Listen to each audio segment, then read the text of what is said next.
Okay, so count down there. Adonai Savatai Tiftach Ufi Agi Tehilatecha. What did I just say?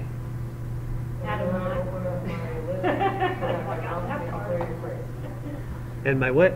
And my mouth may declare your praise. Yeah. All right. Because that's what I want. Because that's what I want. I don't want to give you John's message, right? The whole idea, for instance, what I like exegesis, is bringing out what text says and give you that for a message. Because they can't miss. If I bring out what the text says, it's God's message. If I'm superimposing my thoughts, if I'm cherry picking and take a piece of a verse here and a piece of a verse there, a piece of a verse there, so I can strategically put them together to tell you what I want to say, whose message is that? That's John's message, right? And there might be scriptures out there that go against John's message, but it'll sound like God's message because I'm using scripture to do it. Now, that's called eisegesis, like putting your thoughts onto the text. It's manipulating and twisting and exploiting the text. See, exegesis is looking at the text the way it is in its context, historical, literal, cultural context, literary context, and bringing out what's actually in it. What's the grammar hinting at and saying very specifically? You know what I mean? So, I don't know why, but I I think I get some questions sometimes, like on Facebook or something, right? Somebody asks some weird question, and it'll trigger something. I thought, maybe somebody needs something like this, or would you at least find it familiar or some useful or something? So, question. How old is the synagogue? Or the meeting place? Because we have the Greek word synagogue, right? And we have two words in Greek with 2 words in Hebrew. Remember that? We talked about that? That can mean the meeting place. Because what you really had in every little town, right, is you had, by the first century at least, and I'm not going to give you a clue beyond that, in the first century at least, right, in every town you had a large building, or decent-sized building that could fit most of the people in there, right, where you did things like you had weddings, right, where the leaders met, for government things, or court was held with the elders of the town. You with me? So it was a multi-purpose building, and it's also where religious services, and that's where they would keep their Torah, or maybe they had multiple copies or whatever scrolls in addition that they had. But how long, when did this start? When did we start having, we'll call them synagogues? In the desert, tented meeting. Well, there was one tented meeting, right? There weren't like multiple, little tents everywhere that they went and met at. At that time, everyone was together. So it was pretty easy to go once a week, right? Because you're supposed to have a holy convocation. It was pretty easy to get to the one tent then. But when you came into the land, not so much, right? How many people have been to Israel? Okay, but still, you reckon that it's like as narrow as it is, maybe 10 miles across at the most narrow point. Some areas are much wider, and it's a lot longer north to south, right? Dan, way up in the north, Dan, and Beersheba is not even the bottom. Now it's a lot, but the old phrase, down to Beersheba, right?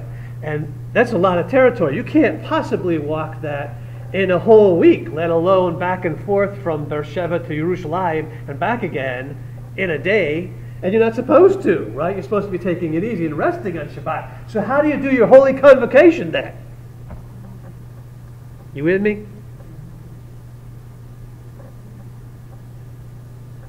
I think I jumped ahead by accident there. But that's okay. So, let's look first at what scholars say. Scholars are out there saying that these meeting houses, this place where people went to meet, right, individual, like little Jewish communities here and there, whatever, started having these meeting places. We think like in the early Second Temple period, or maybe the late First Temple period. That's what they say, right? And the earliest one I found was this guy Lee Levine, and he says, Lee Levine, he looks at Psalm 74:8. So let's look at Psalm 74:8 and see if there's a clue there. Tell me if it says who wrote Psalm 74 too when you get there. Psalm 74:8.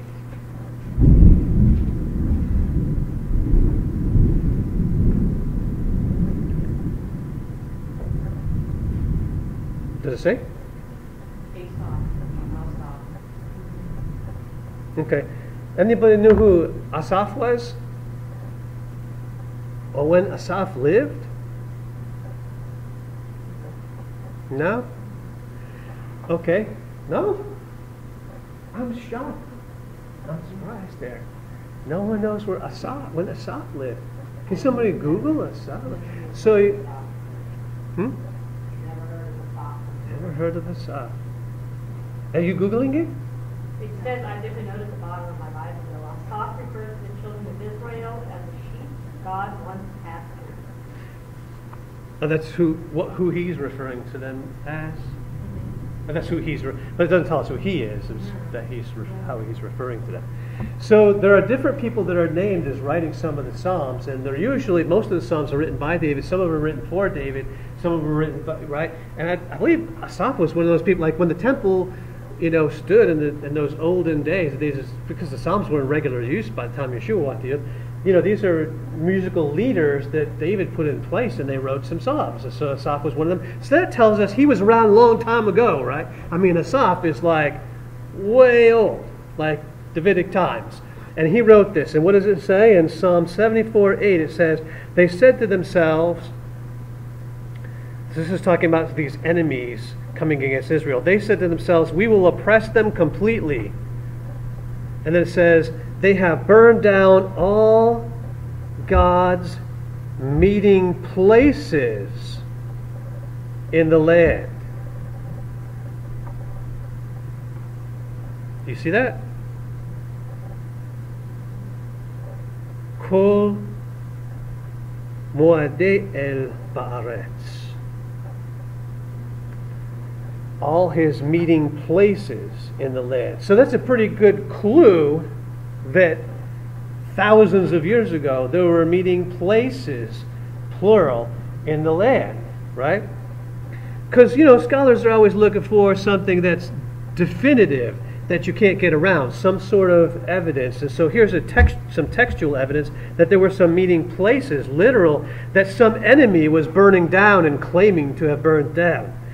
Then there's Elisha and the Shunammite. 2 Kings 4:9 says, a man of God who keeps stopping at our place. And some people make some conjecture about what is our place. What does that mean? This man of God keeps coming to does he keep coming to their house and then he stays outside in the tent or something? Or in the field, in the ditch? I don't think so. He's got somewhere he's coming that's being referred to as our place. So maybe it's a local meeting place. Some people make some conjecture. But I'm going to give you my claim now. My claim comes from Leviticus, Vayikra 23:3. All right? There are 6 days, again it's Vayikra 23:3, Leviticus 23:3. There are 6 days when you may work. But the 7th day is a day of Sabbath rest, a day of sacred assembly. You are not to do any work, wherever you live. It is a Sabbath to Adonai. So there's a couple things here. There's no work, right? But there's also what? A sacred assembly or a holy convocation. It means you come together for a holy purpose to worship God together, is what we're talking about. There's rest and there's this assembly. And both of those are commands, do you see? And on what day does that happen? The 7th day, right? Now, when you're in the land, say you live in Beersheba, which is hundreds of miles away, right? Or whatever, from Jerusalem. I may be exaggerating a little. I have to look up the distance, but it's pretty far. It's pretty far. You're not getting there in a day. So what are you going to do? You can't go to the temple anymore. You couldn't, like when we're going through the wilderness tabernacle, it's right over that hill there or whatever. You can't do that when you're in the land. You live a long way away from the temple, so what do you have to have somewhere so you can have this holy convocation, right? So I'm suggesting that the scholars are wrong, yes, there were meeting houses when they're saying they're finding that there were meeting houses, but they had to be there long before, because everyone and all the communities from Dan to Beersheba had to have a holy convocation every week. Now maybe they didn't do it all the time. There were ups and downs, right? Good kings and bad kings and all that, right? But there were the good kings in there, right? Okay. And so I'm saying they were there. Does that make sense to you?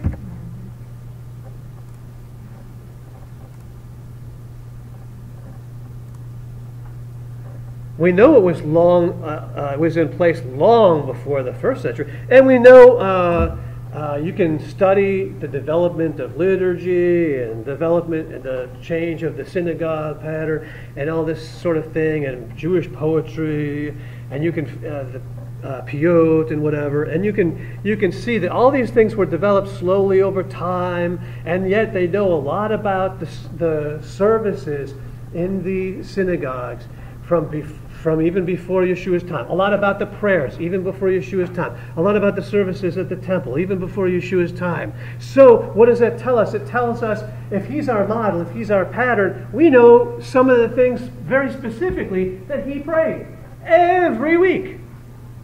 And every time he went to the temple. We know the things he did, that we know the things he said when he went there, right? Does that make sense? Okay. So let's look at Shaul and Yeshua. We know there were synagogues in the first century. Did they attend those services? Seems pretty easy, right? Everybody watching probably say, yeah. But we'll look at it. When did they go? How often did they go? And where did they go to services? So let's look at Luke 4:16. This may seem really, really basic today, but, Lukos 4:16. That's the Greek. That might have been a little surprise for some of you too, if you're visiting, that last reading from the Brit Chadashah, if you know Hebrew, part of it might have sounded funny. Do you know Hebrew, by the way? No? Okay. It might have sounded funny, though, because we also read the Greek. Read the Hebrew and the Greek for the Brit Chadashah portions. When we're able to, right? If the reader knows Greek. Okay. Luke 4:16. Now when who's he? In Luke 4:16, Yeshua is the he. When he went to Nazareth, where he had been brought up, on Shabbat, he, Yeshua, went to the synagogue as usual. That's the part I want you to focus on there. As usual. And he stood up to read. And he happened to read, by the way, the portion we didn't have a reader for today. Right? The Haftarah reading, the prophets. It was always considered an honor to read. It was his custom. It was the usual thing for him to go. They also had chavurim in those days. In the Galil. He grew up in the Galil, and they had chavurim. You know chavurim? Chavurah, singular, and it's like fellowship. Fellowship, like as in now, like fellowship groups. Like you might say Bible study or something, or whatever. Brotherhood, I don't know what else you might call. Small group? Or there are all kinds of names for them now, right? Cell group, all kinds of different names. Home group, right? And so they had those in the first century in the Galil. And that's how we started, right? Yeah. And it's how a lot of synagogues start, by the way. A small group get together in sincerity and worship and study together, right? Okay. So he would most likely have been a part of a chavurah, and he regularly went to Shabbat services, and he would have went on all the holy days when it says to go. There's commandments to go to the temple for all males. He would have been doing that. Let's look at John 18:20. John 18:20.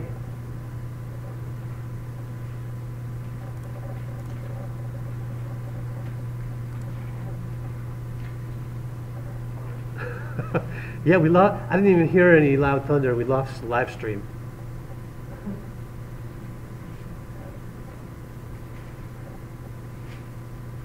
Trying to reconnect. It probably never will. I got it. 18:20? Yeah. Sure, if you do it really, really loud, because I have to pick it up on the mic. Yeshua answered him, I speak openly to the world. I ever taught in the synagogue and in the temple where the Jews always resort, and in secret have I said nothing. Yeshua taught a lot. And he did it openly, and he did it in the two places, the synagogue and the temple. They were afraid to arrest him in the temple because so many people were listening to him in the temple. So look at the impression about all Jewish people being against Yeshua when he's alive or something. That's ridiculous. Most of the people wanted to hear what he said. They were following him. But they were afraid of religious authorities because they had the power to kick people out and whatnot. But Yeshua spoke openly to everyone in the synagogue and in the temple where all the Jews met together. Said nothing in secret. Now let's look at Acts 18:4. For Shaul, right? 18:4. Shaul also began carrying on discussions every Shabbat in the synagogue, where he tried to convince both Jews and Greeks. So who was at the synagogue? Shaul, but who else was there? Other Jews and Greeks. What were the Greeks doing there?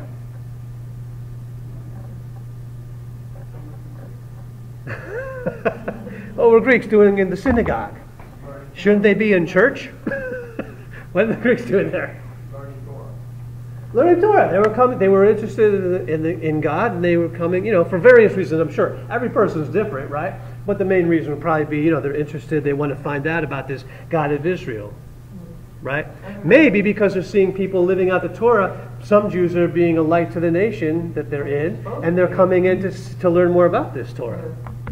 I've heard, when I did my studies about the early church, that Judaism really attracted a lot of Greek people in the first century. Well, obviously, the Torah, we talked about its wisdom and everything, but there was a lot of corruption out there in other governments and other law systems where the law is ignored, yada, yada, yada. Maybe like today, right? But anyway, certain places more than others, maybe. But yeah, it was very attractive. In particular, parts about because in the Torah, there is a great concern for the poor. And under the Roman government, there were a lot of people in the nations who were oppressed very badly, and a lot of poor. So yeah, it was attractive to people. Acts 19:8. So there were Jews and Greeks. He was going to both, and they weren't. When were they there? They weren't there on the first day of the week. They were there on Shabbat. And they were where? They were in some place where some other label is there, but they were in the synagogue because that's when people were there. He went on the Shabbat because that's when people were there, both Jews and Greeks. So, and when and people would hear him and they'd make up their decision, and maybe they would meet later at somebody's house and talk more about it. And as you go on later on in Shabbat, Havdalah, Okay, good. So you go on later on, and you go to somebody's house. You start talking more because they have questions, like you guys used to do in my house all the time, until after the sun goes down. Remember those days? And so and keep going on and on and on, more and more questions, and then you do Havdalah. Then what is it after the sun goes down? What day of the week is it? Is it Shabbat? No. What day is it then? First day. It's Yom Rishon. It's the first day of the week, isn't it? And so when you see somewhere in the scripture where Shaul is preaching or teaching these people in the city, and he's going on through the night, and then somebody falls out the window and lands, and they think he's dead and everything, right? And he landed, it was the first day of the week. When did Shaul start talking? The day before, Friday night, or Saturday night or Saturday afternoon before Havdalah. Makes sense, doesn't it? Yeah, there wasn't some new thing going on there. It's just, this is what happened. You met afterwards. They met afterwards, and they kept talking and talking and talking. I'm sure you can't imagine having someone that just keeps talking on and on and on until... Not at all. Thank you.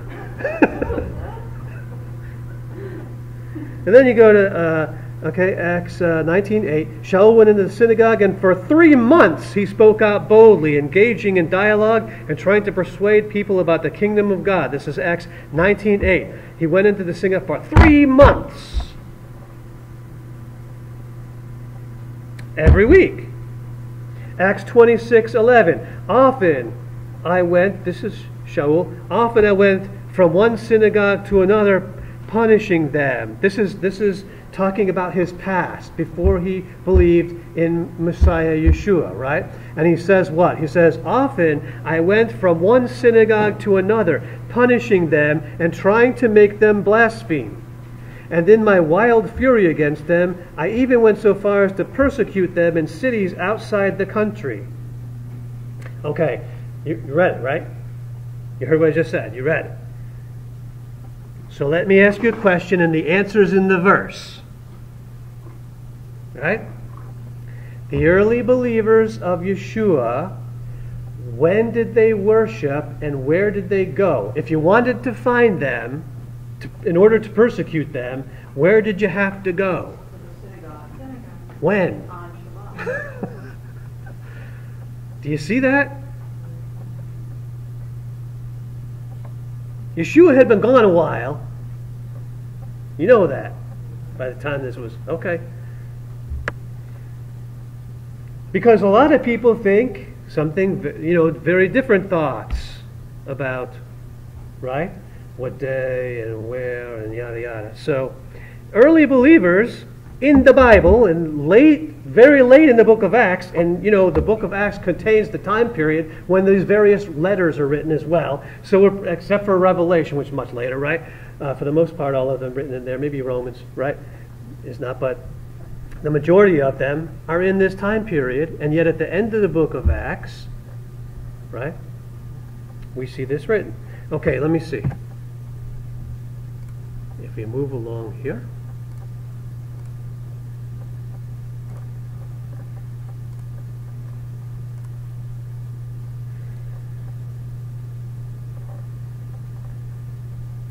Was it the same? Was the service the same, though? Right? So liturgy was not as rigid. In those days, I think I talked to you a little bit about this before. So now you have Siddurim. Now this is a Messianic Siddur, right? It's very thin. You've seen a rabbinic Siddur, right? A little bit, maybe like 6 times thicker, right? With a lot of traditional prayers that are said in a very particular way at a very particular time, yes? And how many are you supposed to do in a day? There's a number of blessings you're supposed to do in a day? 100. 100 blessings a day. That's a minimum, right? In Rabbinic Judaism, right? And all of them in a very particular way. Say this word, then this word, then this word, then this word. Right? In the first century, it wasn't like that. You had a general outline of many of these blessings, but they weren't all so rigid like that. It was, if it's something about praying for for people to come back from the diaspora, then you just prayed, then you got the essence of that, and you prayed about that. You didn't have to say the exact words that were written there. Does that make sense? If it was about healing, if the next part was about healing in the Amidah, for example, and now every word is laid out for you, and you're supposed to read exactly every word the way it's laid out. It wasn't like that then. If you saw, oh, this is the one about healing. Uncle Tom needs healing. Aunt Sarah, she, her something's flaring up or whatever, right? She needs healing. Then you would pray however you want to, that part about the healing. Does that make sense? You might read, you might be in the mood. You might be struggling like, I don't feel like praying. I don't know what I'm going to say. And then you would do like a lot of people do now with the psalm, right? You look at it, you look at the words, and you actually do pray those words, and you try to put yourself into those words. You try to, because that's the most important part is at least mean what you're saying, right? Lord's Prayer, Disciples' Prayer, I don't care what you want to call it, prayer. If you're going to do it, at least mean what you're saying when you pray. So, it was not as rigid. It was not as developed. It came to a point, at some point it's only say them in Hebrew. Now you have pray, you can do Hebrew and interpret afterwards. Earlier on it didn't matter. Hebrew or Aramaic, for example. Although they weren't very fond of Greek. Anyway. And then some things were very much the same. The Shema. At temple service and at synagogue, the Shema. Next thing was, any guesses? And there's some other. No, the Amidah. The Amidah, or the Shemona Esrei. Amidah means standing. Shemona Esrei means what? Shemona Esrei. 18. Because very good, 18. So because why is it 18? So, yeah, Esrei would be 20. Shemona Esrei, 18. And so why is it called 18? Because it has 18 benedictions. The only problem is it has 19 benedictions. But back then it had 18 benedictions. The 19th is a curse against us. The Minim. Yeah. Okay, so that was there, the Amidah. So if you want to do services, if you want to know prayers that Yeshua prayed, the Shema, the Amidah, mostly. Now most of the Amidah, the first three blessings were exactly the same. The last three were exactly the same. Many in the middle were very similar to what they are now, with the exception of the one that was added to curse us. Okay, and then something else that was done was... The Aaronic blessing? Yeah, the Aaronic benediction, yeah. I was going to save that one till the end, but yeah. And then the 10 words. The 10 commandments were actually read every week. Every week. And hey, when I'm talking about that, I wanted to bring up, I don't know if anybody caught, I think last week or the week before or something, I think when I was talking about the golden hat, how Moshe brought down the tablets, we were talking about how they're written and how they look and stuff. They probably weren't like these big things like this. We see tablets from back then and they're real tiny and stuff. And they were written on both sides. And there were probably 2 of them because a covenant, each party gets a copy. Remember all that? Mm-hmm. Okay. But then I think I said when he threw them down and broke them because they were worshiping the calf, and then I think I slipped up and said that he ground them into powder and made the people drink. It was the calf. He broke the calf into pieces, that metal calf, and he ground it into powder and made them drink that. That was what he made them drink. The gold from the calf? That's what it says. Interesting. People are eating gold now, actually. I think gold that they added. Yeah. So corrections there. And then Torah service. They obviously had a Torah service. including, we know Yeshua, when he got up, he did a Haftarah portion. We know Shaul, when he's talking to Timothy, he tells him what? Pay attention to the public reading of the Scripture. I've been saying it a lot lately, right? So that means they were still, as Messianic believers, they were still, after Yeshua left, having a Torah service where there was a public reading of the Scriptures. We know in the Ezra that I talk about, they built the big wooden platform and that he got onto and read the Torah to them. They were hungry and wanted to hear it so badly. Okay. Sources for that I put for if you want to know more about those things, how the services were in those days. I've got 3 sources up. How does that not match? That's weird. Okay.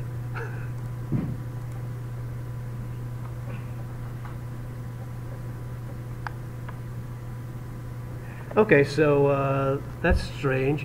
The Synagogue in Late Antiquity by Lee Levine. A Jewish Liturgy, a Comprehensive History by Ismar Elboggen, and Backgrounds of Early Christianity by Everett Ferguson would be the 3 sources.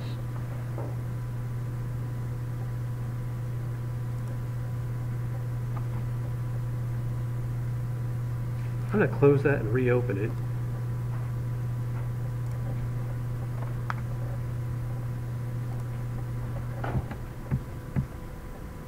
There we go.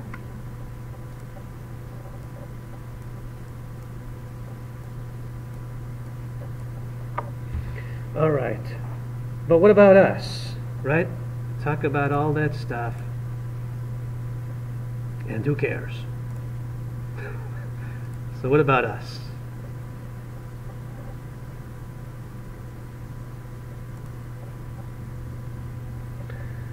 So, should we attend? Yeshua did, Shaul did. It was something that was going on for thousands of years earlier. We talked about Shaul warning Timothy about its services. We know all this stuff. So, should we be going to services? When? Where? Okay, so let's look at Hebrews chapter 10, because we're in Hebrews, but we're zooming way ahead. But it kind of struck me when I was reading this, because I think it was this week that we read this. Hebrews chapter 10, verse 24 through 27. I want to get your thoughts here.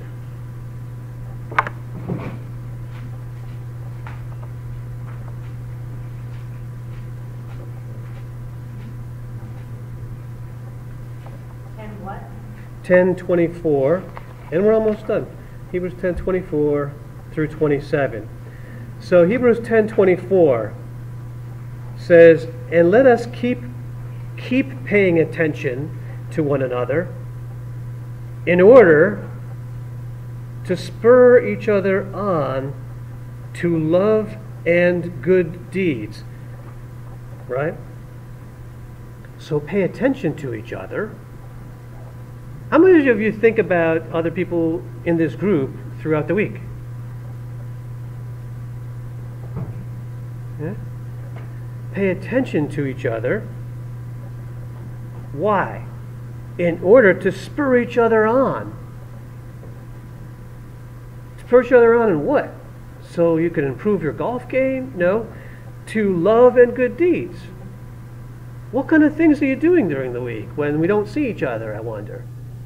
I don't know. I don't want to harass people. That's kind of not the impression you want to give. But you can kind of get a sense of what people do during the week if you talk to them and stuff, right? So I don't know. Maybe somehow you do encouraging and love. You know what I mean? And that's not something. Hey, the guy is not talking to the guy in front. It's talking to everyone that's reading this letter. Pay attention to each other. Because you know how people are living. You know what kind of things they're doing. If they're doing really well, had some kind of first needs ministry or something where they go downtown, who knows, something like that. Maybe you want to encourage it more, or encourage other people to take, to join in for something like that. But there are other ministries, obviously, that you could do. But the point is to encourage them to love and good deeds. Encourage other people. How? This isn't a suggestion. So how often do you think about it? How often do you do it? How often do you encourage other people? Think about it.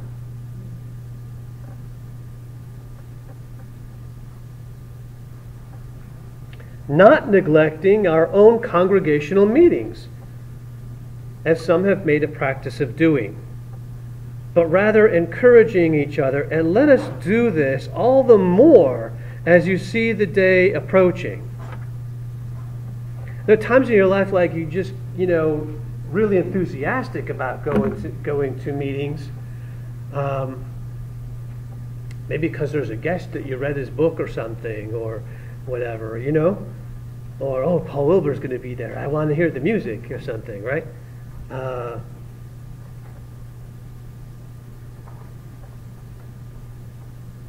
And maybe that influences our zeal.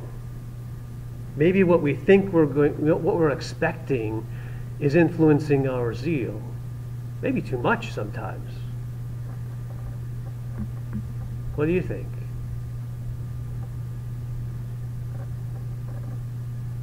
But what we're supposed to do, what we're commanded to do here, is not to neglect our meetings, but to encourage each other to go and do it all the more as you see the day approaching. Now, and we see it, we see it, and we talk about it all the time. How, are we getting closer to that day? How close are we to that day now? Closer than yesterday. Yeah. You can always say that. But are you watching the news? I mean, it's kind of crazy. Kind of crazy. And look at our society. What is society supposed to look like before he returns? Every ethnic group going against every ethnic group. I mean, all these things that are labeled are like all coming to life. What are people supposed to? Father against the son, son against the father, all this stuff. The generation against generation, rising up. Because that's one of the warnings, right? When Eliyahu comes back, if the father doesn't turn back to the son, and the son doesn't turn back to the father, then he'll come with fire, with judgment.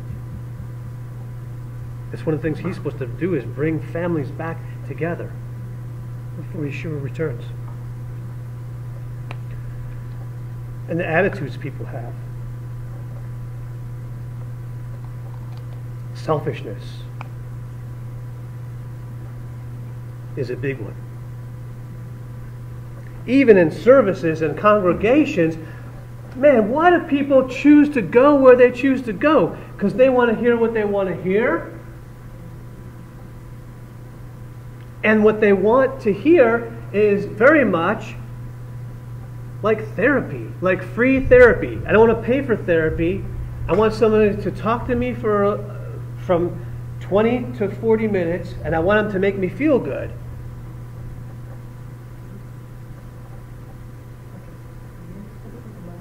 I don't want to hear about following commandments or judgment and stuff. I don't want to learn how to walk God's ways, which are wisdom, which bring pleasantness and peace.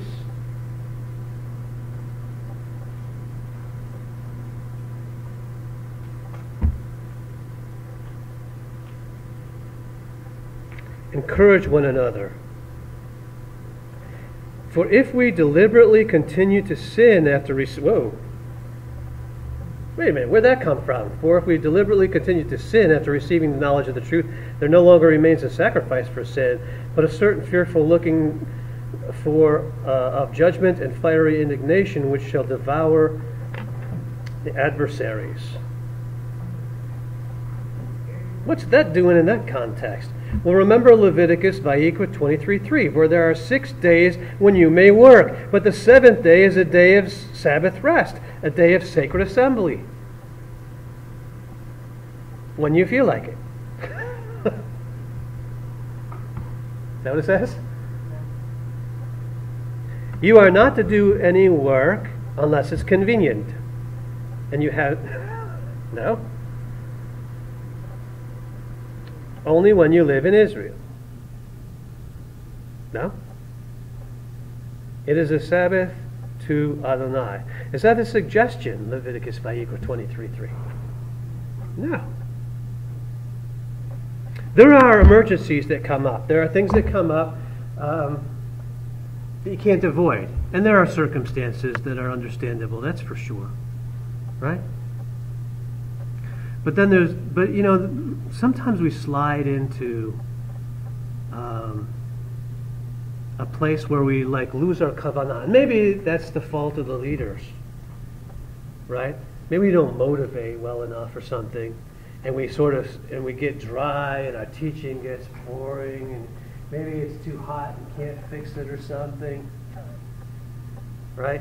And I just don't want to come today, whatever. There could be a lot of reasons, but be careful about what your reasons are. That's kind of the point there, right? Because it's not a suggestion. And what are we supposed to do? What does the verse say we are supposed to do? Encourage one another to come and be together. And do you think, I don't know, as a fellowship, right? Well, one of the best things I enjoyed, I just like seeing you guys. I like the fellowship. I do. I don't mind coming up and talk for a while, but afterwards, especially when I used to love when you guys used to come with tricky questions. Yeah, what about this or whatever? And afterwards, and yeah, I don't mind. That's pretty cool. And when we were in Diana's house, she always used to make those. Oh man, I just love Saturday because she would make those. How many layers was it? What is it called? Trifles. Trifles. Oh man, my sugar level going up just thinking about them. We live in a city where we're very spread out, and we hardly ever get to see each other. Except on Shabbat. And God gives His gifts to His people for a reason. And what's the reason? So that you can hoard it, and so you can be happy and show off or something. What's the purpose of God giving you gifts? What are they for? To share. To share with who? Other people where? Here and everywhere. But, it's for here, right? You might feel like you don't want to go today, but you have a gift. Maybe God actually gave you a gift of healing. Some people still, I know a guy, his hands, it wasn't like something he could just do whatever he wanted to or something. There were times when he felt like heat in his hands. And God would point someone out to him and direct him to go pray for the person. And when he did that, when he had the heat feeling in his hands, then things happened. People were healed. Yeah. That's pretty cool. What if he didn't feel like coming that day? Right? No sweat for him. But what about that person? Right? People have a gift of teaching. What if I don't feel like coming? Right?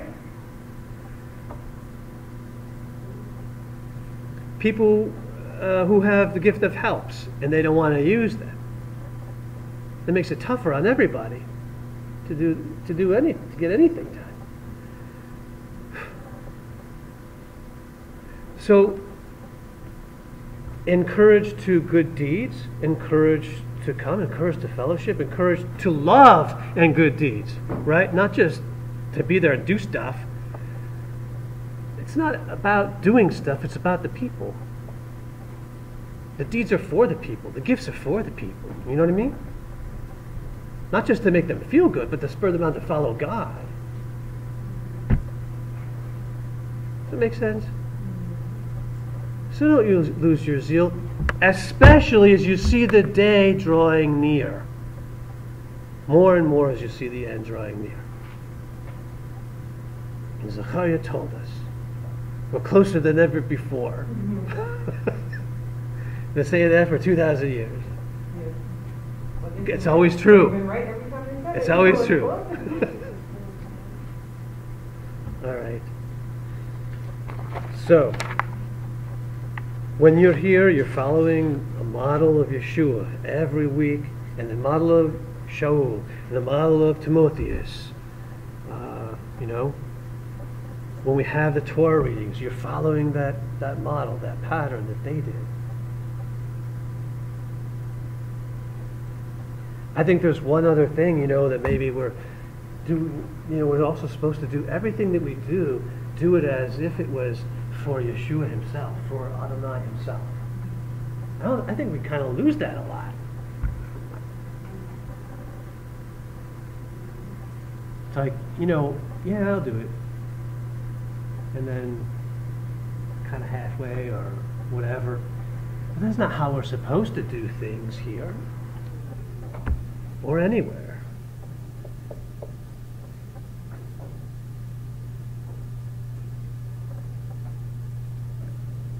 I don't know, does this sound encouraging anymore? I'm encouraging to, spurring on to action is what I'm trying to do. Evaluate your life. Evaluate your dedication. Right? And what else are we supposed to do? We're called to reach out to other people. Right? I mean, he would have just took us away. If he was only waiting for us, we wouldn't be here anymore. Thank God he's long-suffering, so the family members that you're praying for and everything, they still have some hope. They have hope because you're still here.